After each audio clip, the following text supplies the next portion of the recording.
Di rumahnya Taraf yang baru keluar kamar itu berjalan ke dapur. Cacing di perutnya sudah berteriak meminta diisi, dan Taraf memanfaatkan waktu tidur suaminya untuk bisa mengisi perutnya. Lapar banget ya ampun, gumam Taraf. Dari pagi sampai sore Taraf tidak keluar kamar karena sibuk membuat bayi bersama suami tercintanya.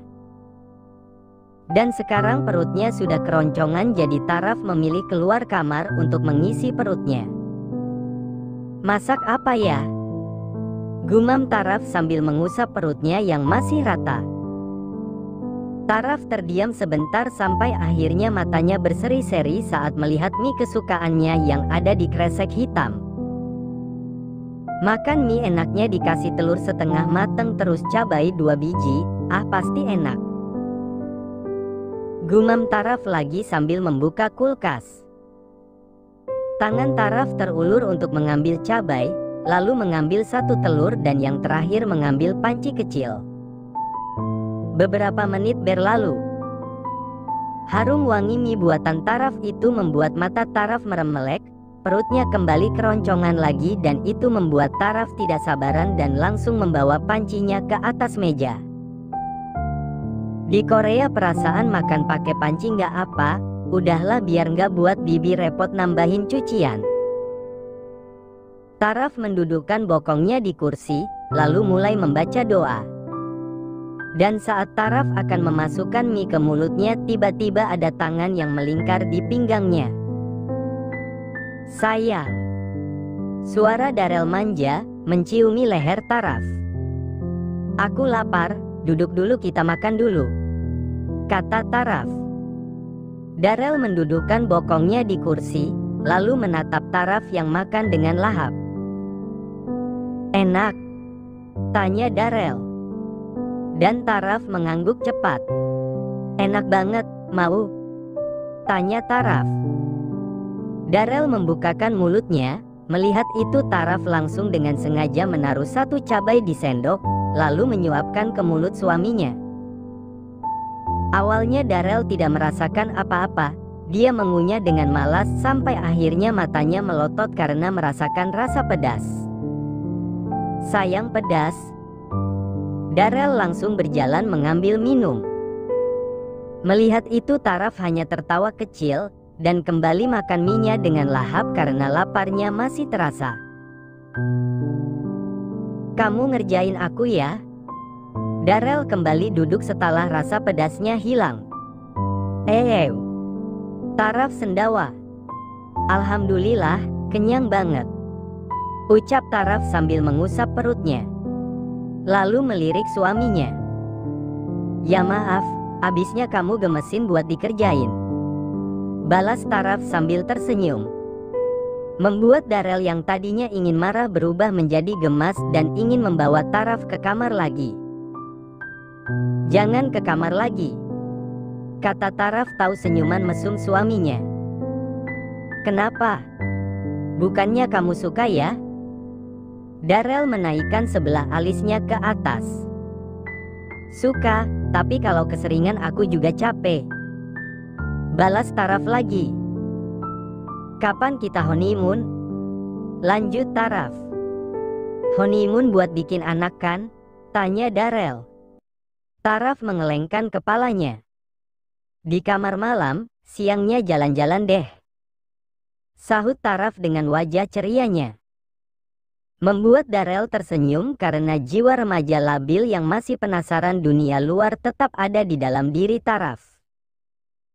Tapi meski begitu Taraf tetaplah istrinya, istri kecilnya yang sangat menggemaskan. Malam hari di kamar Valen, Bastian yang sedang mengobrol dengan Lian nampak serius ngobrol di ruang tamu, sedangkan Valen sendiri dia sedang di kamar bersama anak-anak dan para pengasuh. Mbak, nanti Willy akan dijemput dedinya, jadi jangan ditidurin dulu ya, kata Valen. Baik nyonya, sahut pengasuh. Mata Valen melihat Willy yang nampak bermain mobil-mobilan dengan Shaka yang duduk, tapi tangannya tak berhenti melempar dan mengambil mobil-mobil yang terus dimainkannya. Will, panggil Valen. Willy yang mendengar panggilan itu melirik ke sumber suara, lalu tersenyum dan mendekati Valen. "Mommy," ucap Willy sambil memeluk paha Valen. Valen mengusap pelan rambut kuning Willy yang sama seperti ketiga putra-putrinya. Melihat Willy membuat Valen teringat akan sosok Rania sahabatnya. Mungkin jika Rania masih ada, Willy tidak akan kehilangan cinta seorang ibu yang lembut seperti Rania. Jujur saja Valen merindukan sosok lembut itu. Nasibnya dan Rania mungkin sama menikah dengan pria salah ranjang. Hanya saja takdir hidup keduanya berbeda dan Rania lebih dulu dipanggil ke pangkuan Tuhan. "Willy anak baik, nanti kalau libur sekolah main-main ya ke rumah Mommy," kata Valen sambil tersenyum. Valen membiarkan Willy memanggilnya dengan sebutan Mommy, dan sepertinya dia juga akan mengubah nama panggilannya yang menurut orang lain terlalu lebay, yaitu Mimi Pipi. "Boleh?" tanya Willy polos. "Boleh dong, kenapa enggak kan Willy anak Mommy?" kata Valen sambil mengusap pipi Willy dengan gemasnya. Willy terdiam mendengar ucapan Valen barusan. "Ikut pulang aja, Dedi kasihan tidurnya sendiri." Celetuk Willy polos membuat Valen tersenyum kecil. Ternyata anak seusia Willy yang masih 2 tahun lebih juga bisa merasakan dan melihat jika dedinya kesepian. "Iya, nanti Mommy ikut pulang, tapi Willy harus janji sama Mommy kalau Willy nggak boleh nakal, jangan nangis terus, harus jadi anak hebat. Mau janji sama Mommy?" Valen mengacungkan jari kelingkingnya.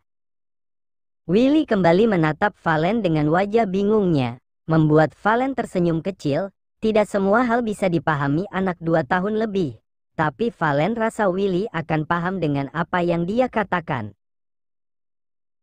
Valen mengaitkan kedua jari kelingking miliknya dan milik Willy, lalu mencium pipi Willy dengan gemas, dan Willy pun ikut mencium pipi Valen. Tanpa keduanya sadari jika semua itu dilihat oleh Bastian dan Lian. "Kau yakin akan sendiri terus, Lian? Lihatlah putramu membutuhkan kehangatan seorang ibu," kata Bastian. Lian masih tidak mengalihkan pandangannya pada Valen dan Willy. Dia juga memang merasa jika Willy butuh seorang ibu. Apalagi Willy masih kecil dan Willy juga akan mulai preschool. Dan tentunya Willy butuh seorang ibu untuk mengantarkannya ke sekolahannya. "Aku akan memikirkannya," kata Lian singkat. "Pikirkan anakmu, bukan egomu," lanjut Bastian. Lian melirik Bastian dengan alis terangkat sebelah ke atas. "Kenapa aku merasa jika kau ingin menyuruhku untuk menikahi wanita galak itu?" Lian menatap Bastian. Bastian nyengir, pikirannya memang ingin Lian bersama Jen, tapi karena Juan lebih dulu mendapatkan Jen, jadi tidak ada salahnya jika Lian menikahi kakaknya Jen. "Dia wanita matang, aku yakin dia bisa menjadi seorang ibu yang cekatan untuk anakmu," kata Bastian lagi. "Dan dia sombong," lanjut Lian. "Wanita akan bersikap galak pada orang tertentu, Lian, seperti Valen. Kau tidak tahu saja jika Valen, Taraf, Hana dan wanita manapun pasti juga seperti itu. Pada awalnya mereka memang galak karena mereka masih membutuhkan waktu untuk nyaman, dan seterusnya itu tergantung cara kita menyikapi wanitanya." Bastian menjeda ucapannya. "Dan jika kita kasar tentunya mereka juga akan lebih kasar dari kita. Jadi intinya sikap mereka itu tergantung sikap kita," lanjut Bastian lagi. "Bas, lebih baik setelah ini kau menjadi Pak Comblang saja. Aku rasa kau cocok untuk menjadi dukun cinta," kata Lian lalu pergi meninggalkan Bastian yang berdiri di ambang pintu. Lian pulang dari rumah Bastian. Di perjalanan menuju rumahnya, Lian yang sedang mengendarai mobilnya nampak fokus menyetir mobilnya. Sesekali dia melirik putranya yang sedang terduduk dengan memainkan mobil-mobilan.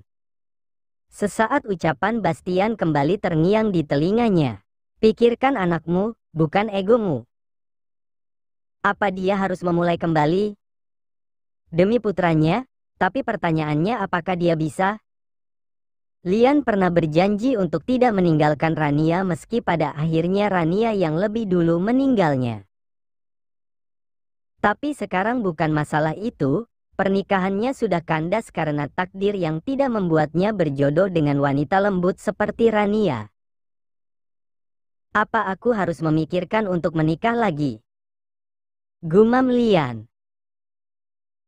Wanita akan bersikap galak pada orang tertentu Lian, seperti Valen. Kau tidak tahu saja jika Valen, Taraf, Hana dan wanita manapun pasti juga seperti itu. Pada awalnya mereka memang galak karena mereka masih membutuhkan waktu untuk nyaman, dan seterusnya itu tergantung cara kita menyikapi wanitanya.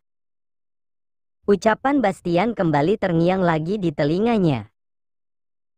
Apa yang Bastian katakan memang benar, tapi Lian ragu karena dia tidak mau menikah hanya karena terpaksa. Untuk seorang Lian pernikahan adalah selamanya, bukan bicara hari ini atau esok, tapi sampai tua nanti dia ingin pernikahannya hanya sekali, dan jika sekarang dia harus menikah lagi maka dipastikan itu akan menjadi pernikahan terakhirnya. Dad, mau mainan? Ucap Willy yang membuat perhatian Lian teralihkan. Besok kita akan ke mall, membeli mainan yang kau sukai San. Sahut Lian. Tapi Willy malah menggelengkan kepalanya. No Dad, Will mau beli sekarang. Kata Willy lagi. Lian menghentikan mobilnya, ini masih jam 8 malam, Lian melirik sekelilingnya, sampai tatapan matanya jatuh pada minimarket di seberang jalan. Dad, aku mau mainan, kata Willy lagi. Kita akan membelinya. Balas Lian, lalu membuka sabuk pengamannya, dan keluar dari mobilnya, lalu membawa Willy keluar dari mobilnya dan berjalan bersama ke seberang jalan dengan Willy yang ada di gendongannya. Sesampainya di teras minimarket Lian berjalan masuk ke dalam, dia menurunkan tubuh putranya, membuat Willy langsung berjalan cepat mencari mainan yang dia sukai. Jangan lari, kau bisa terjatuh San. Lian memberikan peringatan. Dad, aku mau ini. Suara teriakan Willy terdengar. Lian berjalan mendekati putranya, dan melihat itu Willy malah berlari menjauh sampai akhirnya. Bungkak. Willy menabrak seseorang membuat bocah 2 tahun itu hampir terjatuh beruntung cepat ditangkap oleh sosok yang ditabraknya. Astaga, Will Daddy sudah katakan jangan berlari. Lian berjongkok untuk melihat tubuh putranya, dan ternyata Willy tidak terluka membuat Lian langsung mencubit gemas pipi putranya. Ayo minta maaf pada tante yang kau tabrak San. Kata Lian lagi. Willy mengangguk, dia melihat sosok yang sedang membereskan belanjaannya yang terjatuh itu, dan Willy membantunya untuk menaruh kembali barang belanjaan wanita di depannya ke keranjang. Maaf tante. Kata Willy. Tidak apa sayang, terima kasih anak ganteng sudah membantu tante.